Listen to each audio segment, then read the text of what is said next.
স্বপ্ন যখন আপনি দেখবেন তখন আপনার করণীয় কি? স্বপ্নে বাগান দেখার অর্থ হচ্ছে কাজ এবং চাকরি, মানে আপনার চাকরি হবে, আপনি কাজ পাবেন। বাগান পড়ে যাওয়ার অর্থ হচ্ছে যে আপনি বেকার হয়ে যাবেন, আপনার একটা পতন হবে। কিয়ামতের আগে কোনো মুসলমানের কোনো স্বপ্ন ভুল হবে না। সে যা দেখছে রাতে সকালবেলা দেখবে তাই ঘটে গেছে।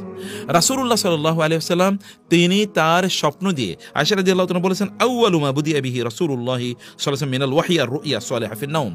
রাসূলুল্লাহ সাল্লাল্লাহু আলাইহি ওয়াসাল্লামের কাছে ওহী আসা শুরু হলো স্বপ্নে, মানে স্বপ্ন দেখার মাধ্যমে। রাসূলুল্লাহ সাল্লাল্লাহু আলাইহি ওয়াসাল্লাম নবুয়তের প্রথম 6 মাস কেবল স্বপ্ন দেখতেন। স্বপ্নের মাধ্যমে তিনি নির্দেশ পেতেন 6 মাস। নবুয়ত কত বছরের? 23 বছরের। 23 বছরে যদি আপনি 2 ভাগ মানে করেন, প্রত্যেক বছরে যদি 2 করে করেন, তার মানে 6 মাস 6 মাস, তার মানে 23 দুগুণে কত? 46। এই 46 এর কারণে বলা হয় নবুয়ত, মানে স্বপ্ন, সুন্দর স্বপ্ন হচ্ছে সত্য স্বপ্ন নবুয়তের 46 ভাগের 1 ভাগ। কারণ ওই কারণে, কারণ প্রথম 6 মাস তিনি কেবল স্বপ্নে দেখেছেন। এই স্বপ্ন রাসূলুল্লাহ সাল্লাল্লাহু আলাইহি ওয়াসাল্লাম দেখলেন। রুইয়াল আম্বিয়া ওয়াহয়ুন, নবীরা যে স্বপ্ন দেখে এই স্বপ্নটা ওহী। কিন্তু আমরা যে স্বপ্ন দেখি এই স্বপ্ন কি? রাসূল সাল্লাল্লাহু বলেছেন, লাম ইয়াবকা মিনান নবুওয়াতি ইল্লাল মুবাশশিরাত। রাসূল বললেন, আর নবুয়ত, আমি তো শেষ নবী, আর কোনো নবুয়ত আসবে না, কোনো নবী আসবে না, কিন্তু মানুষের কাছে মুবাশশিরাত আসবে, সুসংবাদ আসবে। সাহাবায়ে কেরাম বললেন, ওমাল মুবাশশিরাতু ইয়া রাসূলুল্লাহ, মুবাশশিরাত মানে কি? তিনি বললেন, আর রুইয়া সালিহা, উত্তম স্বপ্ন, ভালো স্বপ্ন, এটা নবুয়তের একটা অংশ। নবীদের কাছে ওই আসতো, এটা তোমাদের কাছে এইভাবে উত্তম স্বপ্ন আকারে এটা আসে। এবং রাসূলুল্লাহ সাল্লাল্লাহু আলাইহি ওয়াসাল্লাম আরো বললেন, ইযা ইকতারাবাজ জামানু লাম তাকাত তাকযিবু রুইয়াল মুমিনি ওয়া রুইয়াল মুমিনি জুজউম মিন 46 জুজআম মিনান নবুওয়া। তিনি বলেন কিয়ামতের আগে কোনো মুসলমানের কোনো স্বপ্ন ভুল হবে না। সে যা দেখছে সকালে রাতে সকালবেলা দেখবে তাই ঘটে গেছে। এবং এটা আমাদের জীবনে অসংখ্যবার ঘটেছে। রাতে স্বপ্নে দেখে সকালবেলা তাই ঘটেছে। এটা কিয়ামতের নিকটবর্তী হওয়ার একটা আলামত।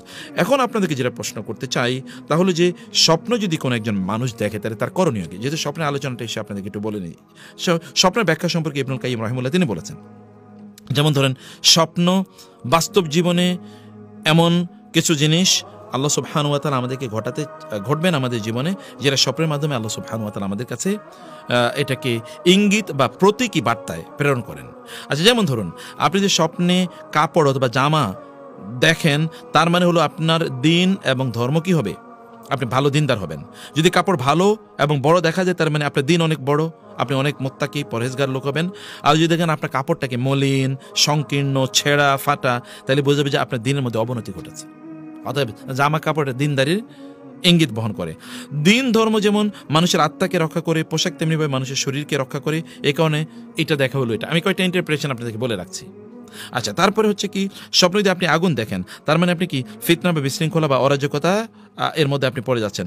আগুন দৃশ্যমান, মানে ধন সম্পদ জ্বালিয়ে দেয়, আর ফিতনা অরাজকতা মানুষের অন্তরকে জ্বালায়। এই কারণে আপনি খুব বিপর্যয়ের মধ্যে, একটু বিপদের মধ্যে পড়বেন যদি আপনি স্বপ্নে আগুন দেখেন। আচ্ছা, স্বপ্নে যদি কেউ নক্ষত্র বা তারকা দেখে, তখন এর অর্থ হচ্ছে আলেম ওলামা, জ্ঞানী গুণী বা কার মানে ইত্যাদি হবে। আলেম ওলামা এবং জ্ঞানীরা মানুষকে পথ প্রদর্শন করেন, আলোর সন্ধান দেন, এই কারণে। আচ্ছা, আমার নিজের গল্প বলি। আমার মা বলেছেন যে ছোটবেলায় উনি স্বপ্নে দেখেছেন যে আকাশে বিশাল বড় তারকার মতো, অনেক বড় তারকার মতো একটা ফুল, বিশাল বড় একটা ফুল, এবং এটা তারকার মতো করে এরকম ফুল। তো তখন আমি খুবই ছোট, আমার বাবা মারা গেছে। তো উনি, আমার মা বলেন যে আমাদের এলাকায় সবচেয়ে ভালো আলেম, আমার বাবার বন্ধু, ওনাকে গিয়ে বললেন। তো উনি বলেন যে আপনার একটা সন্তান অনেক বড় আলেম হবে। আমি জানি না কোন সন্তানের কথা এটা তিনি বলেছেন। তো এরকম স্বপ্ন কিন্তু মানুষের জীবনে ঘটে, এবং এই স্বপ্ন সত্যিকার ঘটে। তো যাই হোক, এরপরে কি হচ্ছে, নক্ষত্র তারকা যদি আপনি দেখেন তাহলে এমন হয়। আচ্ছা, স্বপ্নে যদি ইয়াহুদি দেখার অর্থ হচ্ছে যে দিন ধর্মের একটা অবাধ্যতা আসবে। খ্রিস্টান দেখা মানে হচ্ছে যে আপনার বেদাত প্রবর্তন হবে, মানে আপনি বেদাতের মধ্যে ঢুকে যাবেন, আপনি নিজে বেদাতি কাজ করবেন। স্বপ্নে লোহা দেখার মানে হচ্ছে আপনি শক্তি অর্জন করবেন, মানে প্রচণ্ড পরিমাণ শক্তি আপনি অর্জন করবেন যদি স্বপ্নে আপনি লোহা দেখেন। আচ্ছা, স্বপ্নে কেউ যদি দাড়ি পাল্লা দেখে, তার মানে হচ্ছে আপনি ন্যায়পরায়ণ একজন মানুষ হবেন বা ন্যায়পরায়ণতা আপনি পাবেন। স্বপ্নে সাপ দেখার অর্থ হলে আপনি শত্রু দেখবেন, এটা কিন্তু প্রচলিত আছে, আপনি জানেন। স্বপ্নে যদি আপনি নিচে পড়ে যেতে দেখেন, তাহলে বুঝবেন যে আপনার অবনতি হচ্ছে। আর যদি দেখেন আপনি উপরে উঠছেন, তাহলে আপনি অনেক উপরে উঠবেন, অনেক উপরে উঠবেন। আমাকে একজন একবার এসে বলল যে আমি স্বপ্নে দেখছি আমি লাফ দিলে উপরে উঠে যাই। তো আমি বললাম যে তোমার জীবনে এরকম একটা, তুমি এরকম বড় হবা। ইন্টারেস্টিংলি এরকম অনেকের জীবনে এমন ঘটে যে মানুষ এমন দেখে যে তিনি লাফ দিয়ে উঠে গেছেন। আমি একেবারে ছোটোবেলায় আমার একে স্পষ্ট মনে আছে, মনে যেন আমি যখন এরকম লাফ দিচ্ছি তখন আকাশে আমি অনেক উপরে একেবারে মানে অনেক উপরে, প্লেনের কাছাকাছি এরকম উঠে যাচ্ছে। এরকম ছোট ছোট এরকম অনেক স্বপ্ন মানুষের জীবনকে পরিবর্তন করে দেয়। আচ্ছা, কোনো অসুস্থ ব্যক্তি যদি আপনি স্বপ্নে দেখেন যে সে চুপচাপ ঘর থেকে বের হয়ে যাচ্ছে, তাহলে এর অর্থ হবে মৃত্যু। অসুস্থ ব্যক্তি ঘর থেকে বের হয়ে যাচ্ছে, মৃত্যু। আর যদি স্বপ্নে দেখেন যে তিনি কথা বলতে বলতে ঘর থেকে বের হয়ে যাচ্ছে, তার মানে হচ্ছে যে তিনি সুস্থ হয়ে যাবেন। আচ্ছা, যদি কোনো ব্যক্তি স্বপ্নে দেখে যে তার মৃত্যু হচ্ছে, তাহলে এর অর্থ হবে সে পাপাচার থেকে তওবা করবে। দেখেন, স্বপ্নে মৃত্যু হচ্ছে তার মানে তিনি পাপাচার থেকে তওবা করবেন, কারণ মৃত্যু মানে হচ্ছে আল্লাহর দিকে ফিরে যাওয়া। অতএব সুম্মা রুদ্দু ইলাল্লাহি মাওলাহুমুল হক, এখানে ফিরিয়ে নেওয়া মানে হচ্ছে মৃত্যু।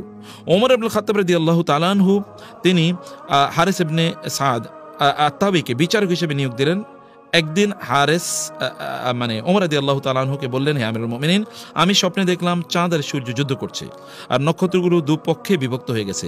ওমর রাদিয়াল্লাহু তাআলা আনহু এই কথা শুনে বললেন, তখন তুমি কার পক্ষে ছিলে, চাঁদের পক্ষে না সূর্যের পক্ষে? তিনি বললেন, আমি চাঁদের পক্ষে ছিলাম। ওমর রাদিয়াল্লাহু তাআলা বললেন, তাহলে আমি তোমার নিয়োগ প্রত্যাহার করে নিলাম, কারণ তুমি একটা মুছে যাওয়া শক্তির পক্ষে ছিলা। আল্লাহু আকবার। মানে চাঁদের তো নিজস্ব শক্তি নাই, অতএব ও তো সূর্য থেকে ধার করা শক্তি নেই। অতএব তুমি এরকম শক্তির পক্ষে ছিলে, আমি তোমার ভুল নিয়োগ দিছি, অতএব তোমার নিয়োগ আমি উজ্জ্ব করলাম। বুঝতে পেরেছেন? এখানে এরপরে তিনি কোরআন আয়াত মানে উল্লেখ করলেন, ওয়াজআলনা আল-লাইলা ওয়ান-নাহারা আয়াতাইনি ফামাহাউনা আয়াতাল লাইল ওয়াজআলনা আয়াতান নাহারি মুবসিরাতান। তিনি বললেন, আল্লাহ তাআলা বলেছেন, আমি দিন এবং রাতকে আমি কি করেছি, তোমাদের জন্য নিদর্শন হিসেবে পাঠিয়েছি। অতঃপর আমি রাতকে মুছে দেই, আমি দিনকে নিয়ে আসি তোমাদের জন্য সবকিছু দেখার জন্য। অতএব রাতে চাঁদ উদিত হয়, এটা দুর্বলতার লক্ষণ, দিনে সূর্য উদিত এটা শক্তির লক্ষণ। অতএব আমি এটা করলাম এইভাবে। আর তুমি একটা বিভ্রান্তিতে নিহত হবে, এটাই বলেছেন। এবং সত্যিকার অর্থে পরবর্তী তিনি সিফিনের যুদ্ধে তিনি শাহাদাত বরণ করেন। স্বপ্নে বাগান দেখার অর্থ হচ্ছে কাজ এবং চাকরি, মানে আপনার চাকরি হবে, আপনি কাজ পাবেন। বাগান পড়ে যাওয়ার অর্থ হচ্ছে যে আপনি বেকার হয়ে যাবেন এবং হবে আপনার কি বলে একটার পতন হবে। তাহলে বোঝা যাচ্ছে স্বপ্নের কিছু ইঙ্গিত কেবল আমি আপনাদেরকে দিলাম যে স্বপ্ন কি হতে পারে। ইব্রাহিম আলাইহিস সালাম স্বপ্নে দেখেছেন, সেই প্রেক্ষাপটে আমি একটু সুযোগ নিলাম কয়েকটা জিনিস একটু বলার জন্য। এখন প্রশ্ন যে স্বপ্ন যদি আপনি দেখেন তাহলে করবেন কি? স্বপ্ন যখন আপনি দেখবেন তখন আপনার করণীয় কি, এটা তা কয়েকটা হাদিস আমি এখানে উল্লেখ করছি। হাদিসগুলো আমি কেবল অনুবাদ বলি, কারণ আরবিটা বলতে গেলে সময় লেগে যাবে। রাসূল সাল্লাল্লাহু আলাইহি ওয়াসাল্লাম বলেছেন, যখন তোমাদের কেউ স্বপ্ন দেখে সে যা পছন্দ করে, তাহলে জানবে যে তা আল্লাহর পক্ষ থেকে এসেছে। যখন সে স্বপ্ন দেখে যে আল্লাহ তাআলার, এরকম কোনো স্বপ্ন দেখার পর সে যেন আল্লাহর প্রশংসা করে এবং অন্যদের কাছে তা বলে। আর যদি স্বপ্নে অপছন্দের কিছু জিনিস দেখে, তাহলে বুঝে নেবে এটা শয়তানের পক্ষ থেকে এসে, এবং সে শয়তানের ক্ষতি থেকে আল্লাহ তাআলার কাছে আশ্রয় প্রার্থনা করবে এবং এই স্বপ্নের কথা কাউকে বলবে না, কারণ খারাপ স্বপ্ন তার কোনো ক্ষতি করতে পারবে না। খুবই গুরুত্বপূর্ণ। আপনি ভালো স্বপ্ন দেখলে কি করবেন? আল্লাহর শুকর আদায় করবেন। আপনি কাউকে বলতে পারেন, কোনো প্রবলেম নাই, কোনো প্রবলেম নেই। কিন্তু এমন লোকেরা বলবেন যিনি স্বপ্ন বুঝছেন।